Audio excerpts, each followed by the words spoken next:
Hi, it's Christine Gallagher, the founder of She'sGotClients.com and the Impact Academy Business School, where we teach our students marketing and mindset strategies to create a more amazing business and life. And today's video actually starts out with a question for you. And that question is, what is your faith immersion practice?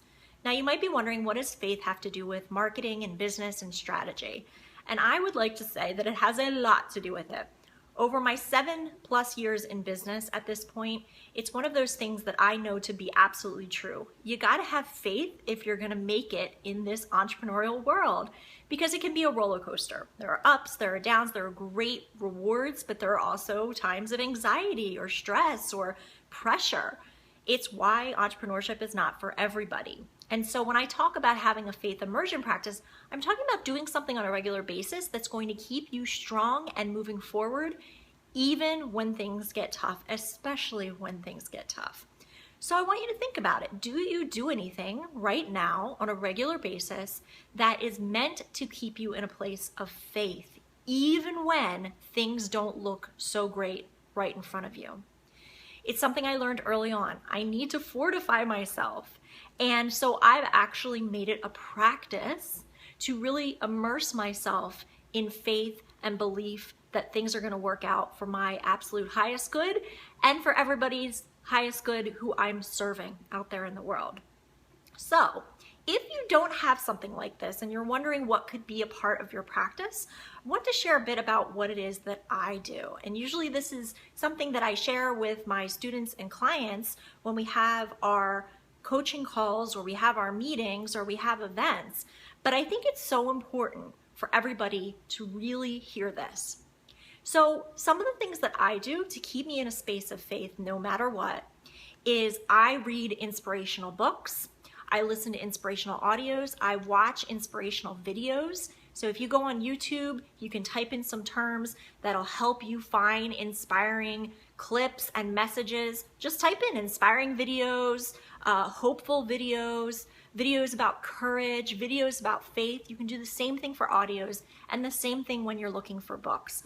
I also find that it's great to read biographies or autobiographies of entrepreneurs and business owners who've overcome great struggles to really create an amazing life and business.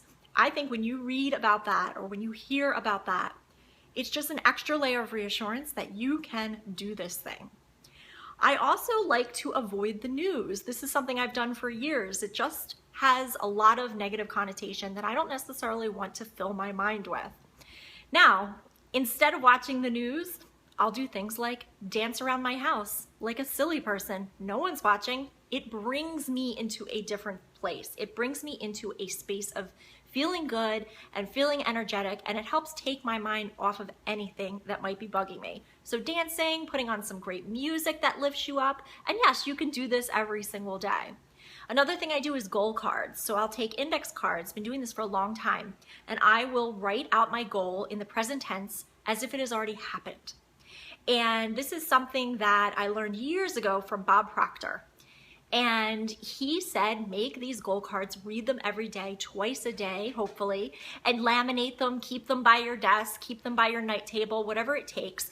But those things really keep me focused on my goals, and they keep me in a space of feeling like this is really going to happen because you write it out as if it has already happened. It just keeps your goal in the front of your mind.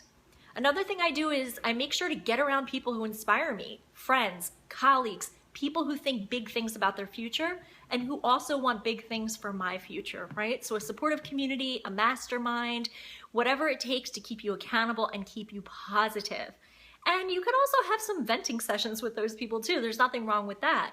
But it's especially helpful when you have people around you who can really help you embrace this idea of staying in faith. Another thing you can do is educate people around you. You might have to educate your team members that, hey, I maybe don't want to see certain emails until I'm done with this big project that's taking a lot of my energy and my heart. I have done this before with my team. I've said, keep certain things away from me unless I absolutely need to see them.